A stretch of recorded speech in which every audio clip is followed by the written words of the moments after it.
I want to introduce our speaker, who's someone I know pretty well and have admired for a very long time. Andrew O'Shaughnessy is professor of history at the University of Virginia. For 19 years, between 2003 and 2022, he served as vice president of the Thomas Jefferson Foundation at Monticello and is the Saunders director of the Robert H. Smith International Center for Jefferson Studies. He's written a host of books, and I'm not going to tell you about all of them, but I'll mention a couple. Uh, the Men Who Lost America, British Leadership, the American Revolution, and the Fate of the Empire was published in 2013. It received 8 national awards, including the New York Historical Society American History Prize, the George Washington Book Prize, the National Society Daughters of the American Revolution Excellence in American History Book Award, and the Society of Military History History Book Prize. He's written other books, including The Empire Divided, The American Revolution, and the British Caribbean. His most recent books are The Illimitable Freedom of the Human Mind on Thomas Jefferson and his university. And with Trevor Burnard, he has co-authored a book called Republic and Empire, which was published in 2025. He's also edited a number of books, but I'm going to leave them out because you're not interested in hearing me. You're interested in hearing him. Andrew, the pulpit is yours. Thank you very much, Paul, for that generous introduction. And I'm grateful to you and Len for this opportunity to give my first talk for the Mackinder Forum. My thinking on this topic has evolved since I wrote my first book in 2013. My latest thoughts can be found in this book that I co-authored with Trevor Burnard called Republic and Empire, Crisis, Revolution, and America's Early Independence. There's a chapter there called The War of Empires, which summarizes some of what I'll be saying today. But my ideas continue to evolve and be added to. The Men Who Lost America, published in 2013, goes against really the grain of this entire forum and series in that it plays down the role of leadership and the role of strategy in explaining Britain's defeat. Instead, it tends to regard the British leadership at this time rather like Habelstrom writing about Vietnam as essentially the best and the brightest. And the reason that I wanted to downplay leadership was not that it didn't play a role. I'm going to, in deference to Len, talk a bit about a specific strategy and blunder, major blunder, during the war. But because I think the emphasis on leadership, which is very common with military historians, and especially in army and war colleges, because they're very keen to train people in the arts of leadership. And at the end of the day, it's one of the few things that you can improve and change once a war has broken out. But I think it worth commenting at the outset, and I hinted at this in my description of this lecture, that it's very common for major powers to be defeated by small powers, for Goliaths to be defeated by Davids, often in these counter insurgency conflicts, dealing with revolutions. The obvious examples in recent American history have been Vietnam and Afghanistan.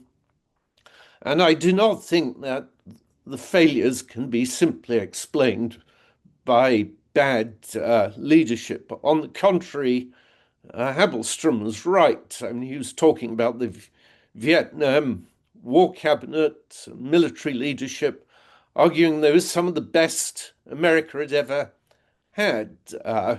It was essentially, Johnson essentially kept JFK's cabinet. It was full of Ivy League products, most of whom had experience of war. And that's a big difference from the present, or indeed most political cabinets at war, that these were people who'd actually served and experienced war, and yet they still failed. Nevertheless, I will begin with one obvious example of failed strategy, of personal blunder, and that was the Battle of Saratoga of 1777 and the campaign that led up to that. This would lead to the turning point of the war, in which France would soon ally itself formally with the United States. And it does, when we look back on it, seem like a comedy of errors and probably quite humorous to American students. Nevertheless, the leadership was very much in the vein of Habelstrom. What you're seeing on your screen are the two brothers who commanded for the first half of the war, Sir William Howe and Earl Richard Howe, the commander of the Army and Navy. William Howe was chosen over 106 more senior people to command.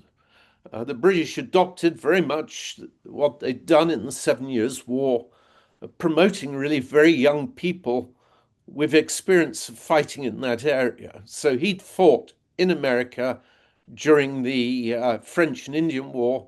His oldest brother, George, was actually a hero of that war, to whom the people of Massachusetts put up a monument in Westminster Abbey. Howe was a great expert on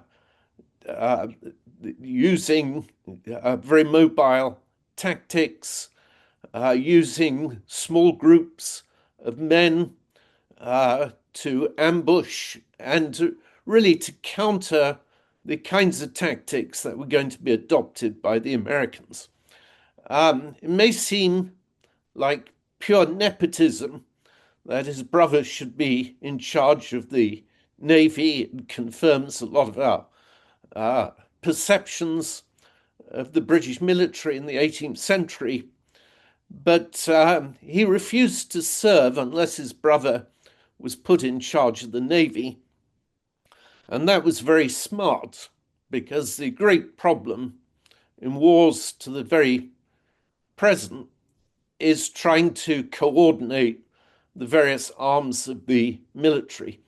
And these two worked together superbly. They managed to land 40,000 men and military equipment on Staten Island in late August of 1776.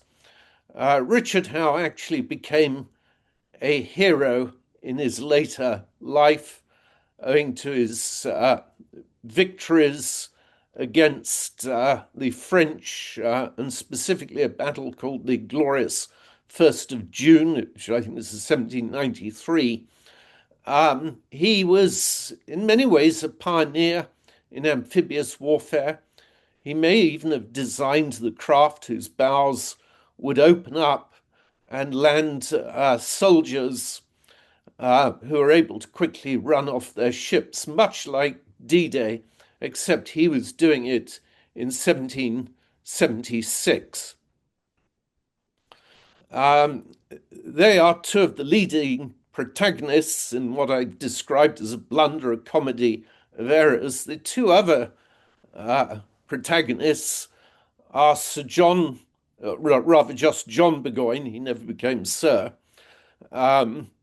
Burgoyne was painted in 1776.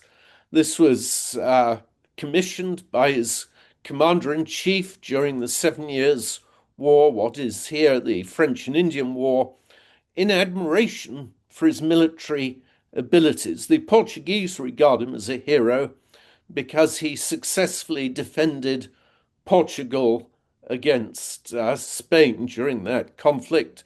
He was a brilliant cavalry leader.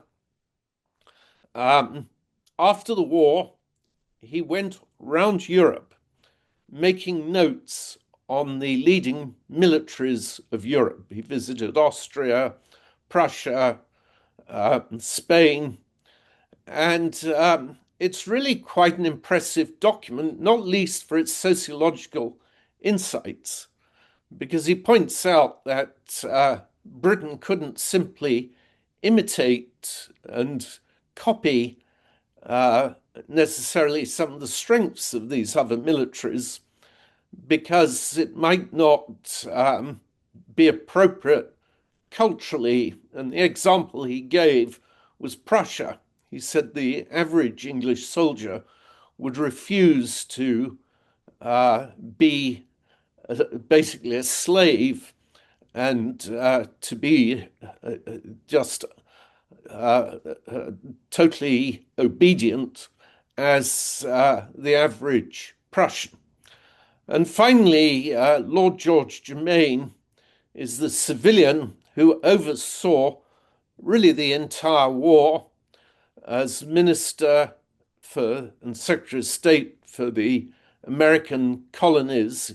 He, more than any other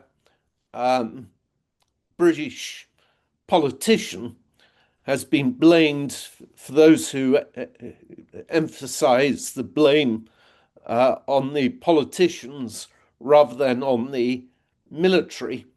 And he was largely responsible for the tactics and strategy that led up to the Battle of Saratoga. He was very controversial at the time because he had actually been court-martialed and accused of cowardice after the Battle of Minden, where he failed to give the cavalry an order to charge. And the belief was if the cavalry had charged, it would have led to one of the greatest defeats of the French military at any time. It was a defeat, but they could have literally been mopped up from the battlefield because he had something like 3,000 cavalry, a huge cavalry under his command. He insisted on the court-martial to clear his name of accusations by his then commander-in-chief. But he'd been somewhat marginalized throughout the 1760s, but always a friend of the court. And it was regarded as a very surprising decision to put him in charge. Well, this is essentially the map that shows really a good outline of the strategy leading up to the Battle of Saratoga in 1777. During the siege of Boston the previous year, Burgoyne had left the siege before it was completed, went back to London, and put forward a plan to Germain, which he felt would end the Revolutionary War. And the plan was essentially for him to come down from Montreal and through the lakes up to Fort Ticonderoga, and then go on to Saratoga, effectively cutting off Massachusetts and New England. This had actually been the plan throughout the war. The idea was to isolate what were really regarded as the radicals, the extremists of the revolution, which the government assumed were all located in New England and especially Massachusetts. The plan also involved the idea of William Howe marching north and joining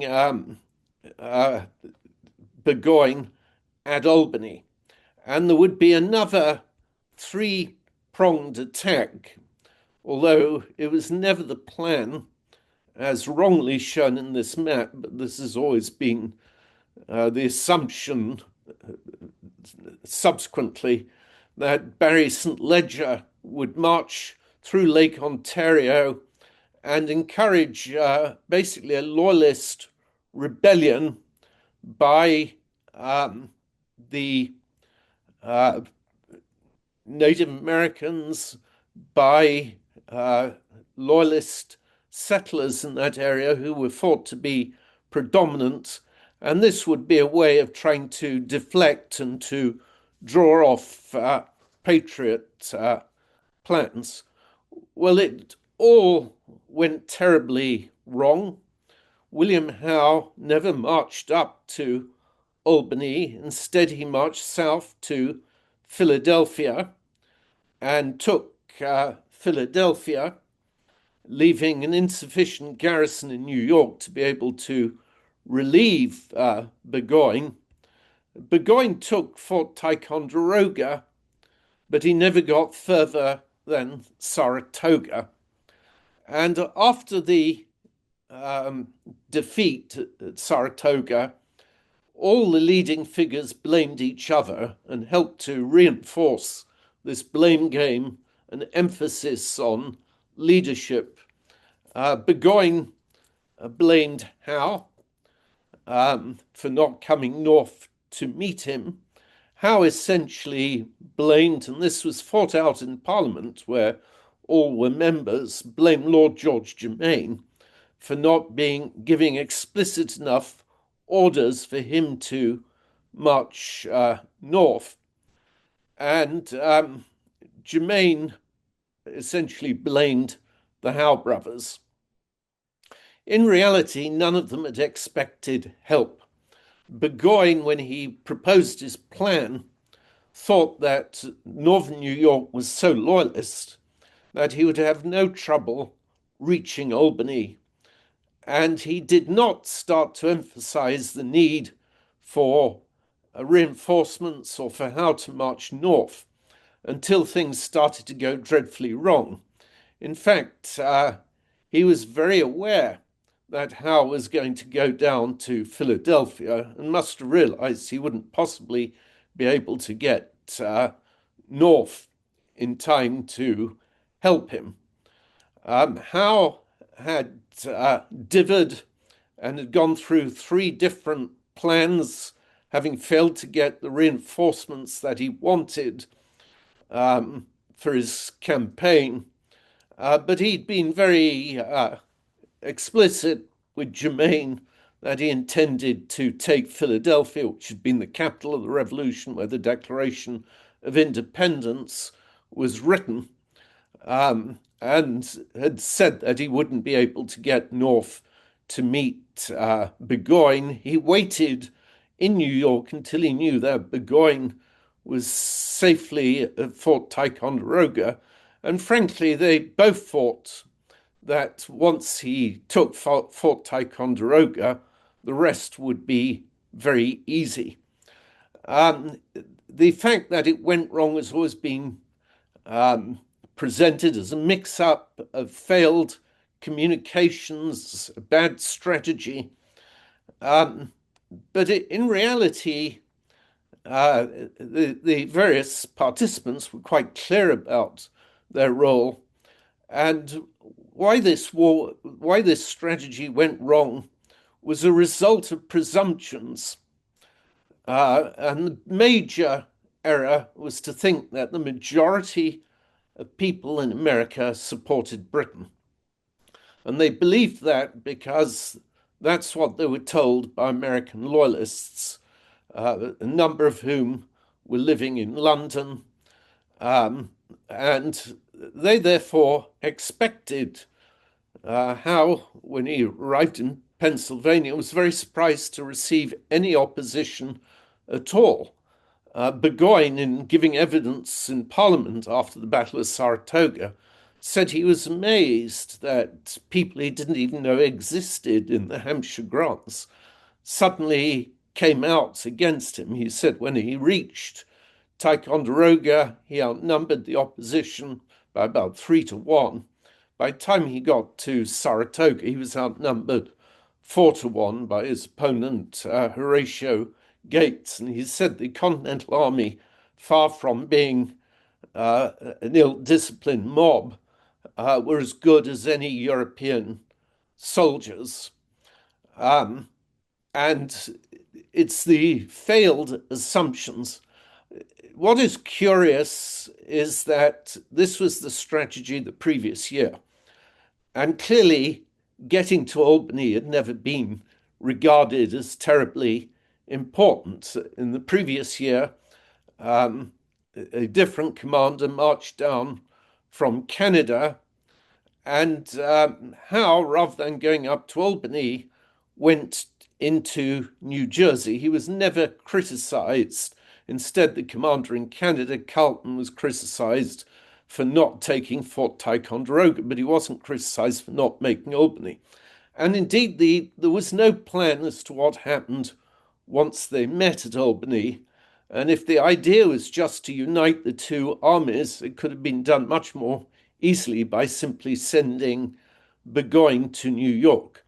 But there I give you an example of what is regarded by a lot of writers as having been bad leadership, bad decisions. But my thinking since writing The Men Who Lost America has changed to emphasize much more the importance of foreign alliances. Indeed, I'm going to put it to you, and maybe people could come up with examples after this talk, but there are very few examples of David's defeating Goliaths, of insurrection succeeding without a major outside support.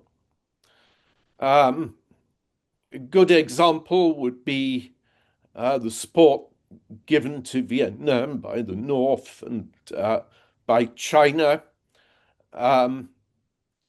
Most of them rely on allies. I've come up with a few examples because there are no hard and fast rules in history. Clearly, Haiti is one example of a country that didn't have allies. But the fact is that France had collapsed because of the French Revolution. The British were fighting the French, and it was a case of my enemy's enemy is my friend, even though the British themselves attacked Haiti. The Europeans were fighting each other.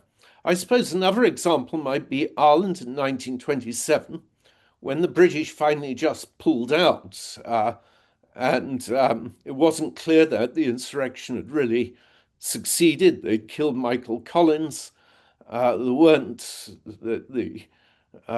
Sinn Féin did not have significant outside support other than Fenians in Canada and in the United States.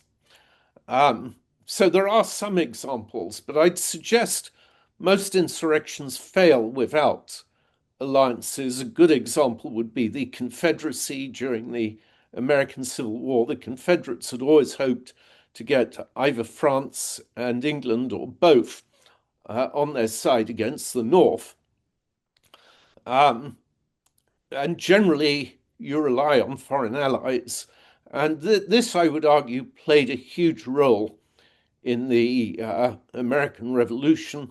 The cartoon you're seeing is Britain facing the four powers, as they're called: France, Spain, Holland, and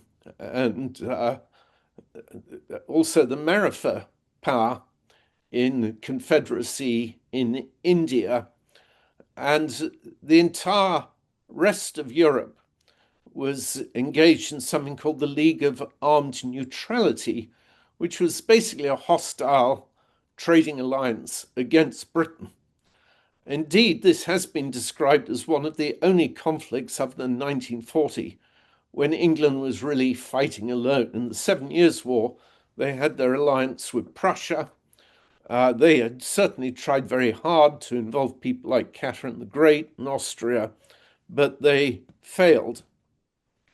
And it was later that I edited and held this conference, European Friends of the American Revolution, that my thinking about foreign allies really became more prominent. I wrote the introduction to this volume, European Friends of the American Revolution, which began the outline that I fleshed out more clearly. And in that introduction, I talk a lot about a debate that occurred during the time of the bicentennial, that to my mind is the most important debate about the reasons for Britain's failure and the colonists' success. And it's a debate largely overlooked because the protagonists were great friends, both former army officers, both belonged to a very genteel period of academic culture. John Shai was really regarded as the great American historian of the War of Independence and was ex-West Point. And Shai was obsessed with the analogy of Vietnam. And essentially, he saw the militia companies on the American side as the equivalent of the Viet Cong, and felt that these politicized average Americans, and he was actually quite, although he had very little to say from the British side, which is a pity because in some ways he could have made his point even more strongly by looking at the British side, but he basically said the military leadership was very capable, and that this was a war that Britain was likely to lose. Against him was Piers Mackinder, who wrote really what's still the Bible of the British War for America in terms of the sheer detail, 500 pages covering all aspects of the conflict. Mackinder was obsessed with the role of leadership, not least because his father had been blamed by Churchill for the failure of an attempt to build a bridgehead in Norway at the beginning of the war. It was something that weighed down the family. And so nearly all of Mackinder's work deals with leadership, often shifting the blame from one group to the other. So his War for America primarily blamed the military. And he vindicated the politicians, especially Germain, about whom he wrote an excellent biography. When challenged by Shai, he wrote in quite an obscure, it was really actually a lecture that just exists in typescript at Clark University in 1976. And he said, large powers can defeat, and this is undoubtedly true, they can put down insurrections, they can defeat small powers. But the example he gave was an unfortunate one. It was Malaysia, what was then Malaya, a war that went on from the late 40s to the beginning of the 60s, in which the British did succeed in putting down a rebellion. And a lot of British at the time thought that they would have succeeded in Vietnam. But the conditions were very different in very important ways. One is that you had a small ethnic Chinese population rebelling, and they were communist, and they had little support beyond their group. And the other is that they, for some reason, got no foreign support from China. Even so, it took over a decade and very ruthless methods for the British to suppress. And these examples lead one to realize just how important foreign support was. Although at the end of the lecture, I'll argue that foreign support may be a necessary condition for success, but it's not a sufficient condition for success.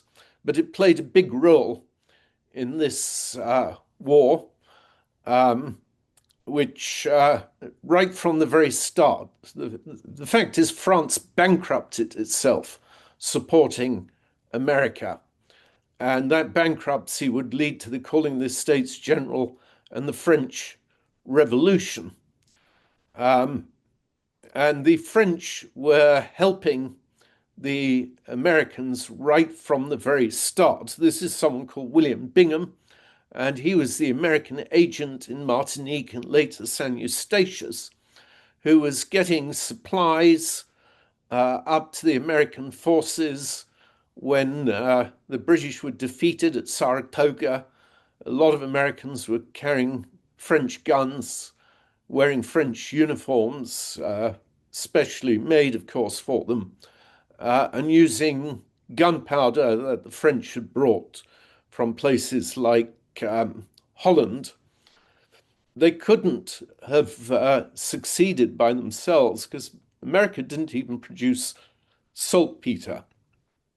Obviously, after Saratoga, the French came openly into the conflict, but they'd been there from the very beginning. And this meant that the British totally had to change their tactics. You could say by this point the war had been lost because the British would no longer continue in any significant way to reinforce British troops in America. They wouldn't give the same level of naval support. And the person who took over from the Howe brothers, Henry Clinton, was very aware of his position and basically asked his superiors, how could you possibly expect me to win with fewer troops and less naval support than my predecessors? And it meant that he had to totally change focus. And the expectation initially was just to put the war in America on hold. And expectations of Clinton were always unreasonable. When Clinton took over, House troops were still in Philadelphia, but he immediately had to withdraw from Philadelphia in order to free up 5,000 British troops to go to the Caribbean to take the island of St. Lucia, which was regarded as terribly important in overlooking Martinique, and more significantly, overseeing the French fleet, because that would be the first French port of call of any fleet going to the Caribbean or America. The main British naval base was down in the Caribbean in Antigua, which to this day has English harbor that's fully, it's still like Williamsburg, preserved 18th century British naval dockyard. The Caribbean basically became the main focus of the British, and this was the part of the content of my very first book, In Empire Divided. They became more focused on the Caribbean than America. For what the only time during the 18th century, the British were actually outnumbered by the combined French and Spanish fleets. And so this put them at a huge disadvantage. This is Admiral d'Estaing, who took some 5 British islands in 1779. George III was very concerned about the Caribbean and said, if we lose the Caribbean, we won't even have the money to fight this war. A very dramatic example of the importance of the Caribbean was in 1779. An alarm came up to New York, warning that that Jamaica was about to be invaded. And Cornwallis and 7,000 troops got on board ship and started to sail down the East Coast until they received an alert that the invasion scare was over. In other words, the British were willing, if necessary, and the cabinet had actually discussed this, to withdraw completely from America to defend their colonies in the Caribbean. The importance of these islands and of foreign support is illustrated by this tiny little Dutch island called San Eustatius, the first foreign port to salute the American flag in November of 1776. This was the center of illegal trade, as it would be seen by the British going to America, there could be as many as 220 ships in what they called the road, the sea lane outside the main port in San Eustatius. It was full of warehouses. Janet Shaw, a young Scottish woman visiting just on the eve of the Revolutionary War, said you could find everything there. At the beginning of 1780, the British decided to, in fact, they did it in late 1779, sent out orders that were enacted at the beginning of 1780 to, in fact, declare war on the Dutch. And what happened next really led directly to Yorktown. And so I'm giving it as an example of how foreign support played such a crucial role. They sent this man, George Rodney, already a very successful naval figure. During the war, he captured or killed 3 enemy admirals at 3 different countries. They ordered him to strike San Eustatius, and he arrived in the Dutch island of San Eustatius before the Dutch on the island were even aware that their country was at war with Britain, which was no doubt very deliberate. There were a few ships in the harbor. He actually captured all of the naval ships and killed Admiral Cruel, the French admiral. This is a British cartoon at the time showing the Dutch distraught at their loss. But Rodney did not stop there. Normally, the laws of war were such that once captured, you returned property to its owners. And the British were expecting him then to focus on intercepting the arrival of a French fleet that they suspected was going on its way to America to support the rebellion. Instead, Rodney spent 5 months selling virtually all of the private property on San Eustatius and making a fortune, because this was still a period where you could get, where an admiral or general and commanders could receive a percentage of anything captured. And his focus on San Eustatius meant that he actually failed to intercept the French admiral, Admiral de Grasse. De Grasse very cleverly, in a sense, he managed to basically arrive with his fleet in the Caribbean to avoid interception and to surprise the British by not splitting his fleet and leaving half his fleet to defend the French islands, and instead going directly to Virginia, to the Capes of Virginia, where he knew that Lord Cornwallis had been surrounded by the American and French armies. And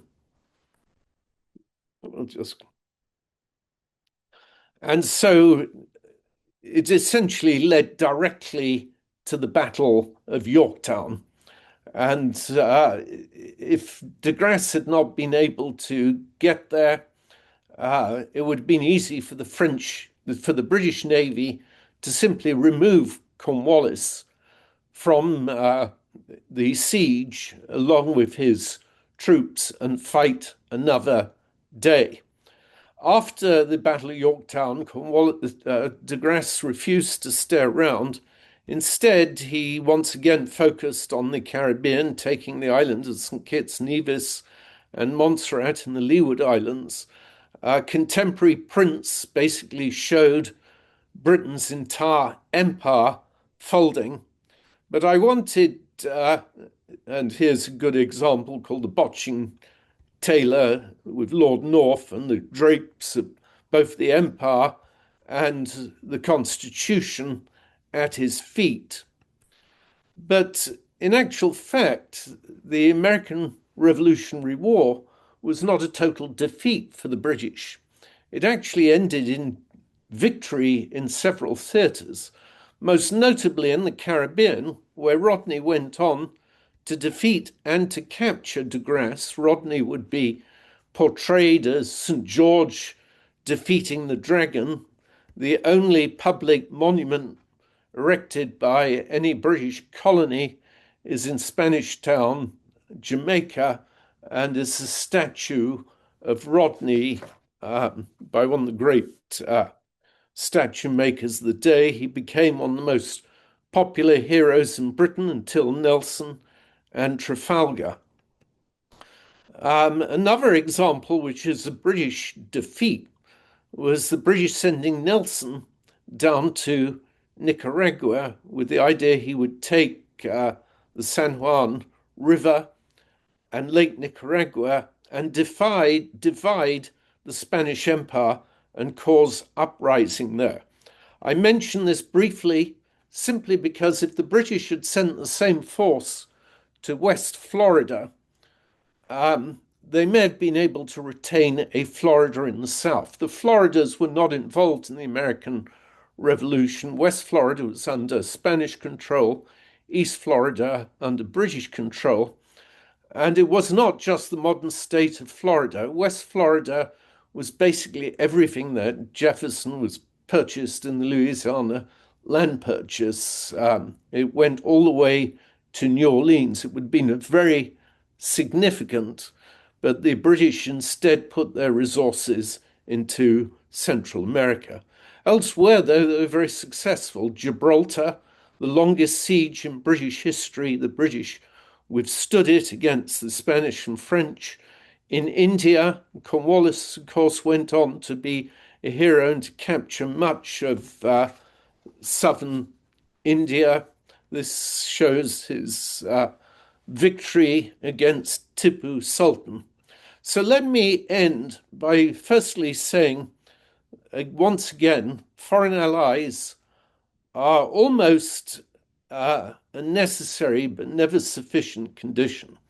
What is also very important, and this comes out again if you look at Malaya, is fairly strong domestic support for a revolution. We know, of course, that a fifth of American colonists were loyalist. We know that a significant proportion essentially remained independent, and that a surprisingly small proportion fought. But it's very clear in all of these campaigns, when push came to shove, people would appear from nowhere, as with the Battle of Saratoga.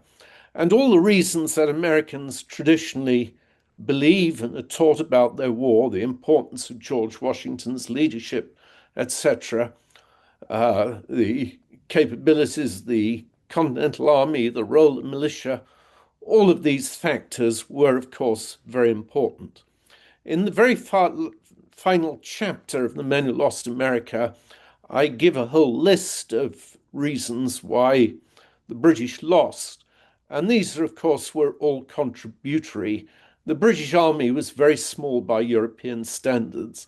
They had an army of conquest, not an army of occupation. They were able to take every American city at some point during the war, but the occupations failed. A good example was New Jersey, where Washington, they pushed him across the Delaware. He reappeared, famously managed to surprise the Hessian, their garrison, then wins the Battle of Princeton, taking immense risks, but forcing the British basically to retreat to New York. The British expectation throughout was of loyalist support, much like us in Iraq and elsewhere, where we think the majority of people want our form of government and will welcome us with open arms. I would probably today put more emphasis on the geography of America, the sheer distances, especially for small army and for the Navy. The presence of the army alienated support. So if people change their minds, there's a good chance they'd actually become more supportive of the Patriot cause. Britain's political structure was so fragmented. There were 5 different departments dealing with the army. The Navy was controlled by a Secretary of State. And so Germain had no formal authority over the army or the Navy, which made it difficult. We mentioned at the beginning Britain's diplomatic isolation, the sheer cost of fighting the war.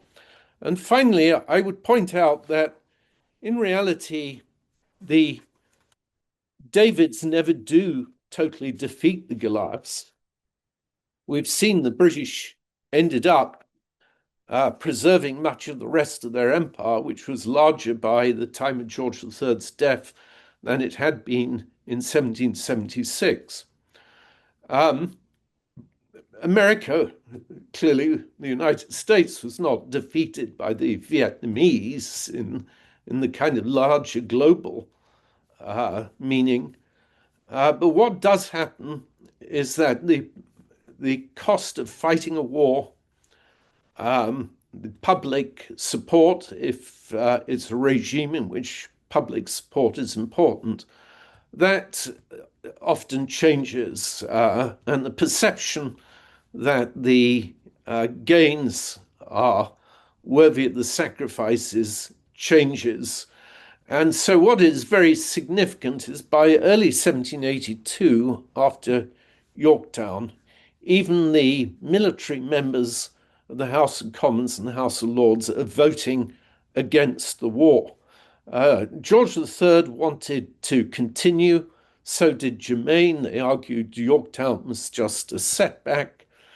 You had the kind of situation that existed in Afghanistan at the beginning of the Biden administration, people debating, there was a very strong group that argued in favor of remaining and fighting, suggesting we were still quite close to victory. But eventually, Lord North realized he just wasn't going to be able to command the majority of votes in the House of Commons. This leads to an argument with George III, who told him it would be a betrayal if he resigned and accepted the failure of the war. North sent him a marvelous letter, I think one of the great ones of any constitutional debate in Britain, in which he said it was his duty to remind the king that when Parliament had spoken, the king was obliged basically to follow the Constitution and to accept their resolution. And so it was that North resigned in March 1782, but the majority of the British army was still intact. In Canada, they had a large army. They still held New York. They still held Charleston, South Carolina. They still had Augusta and St. Augustine. Right down the East Coast, they held cities and pockets of territory, but essentially they no longer felt that the benefits outweighed the losses of remaining in America, or that they could win. Thank you.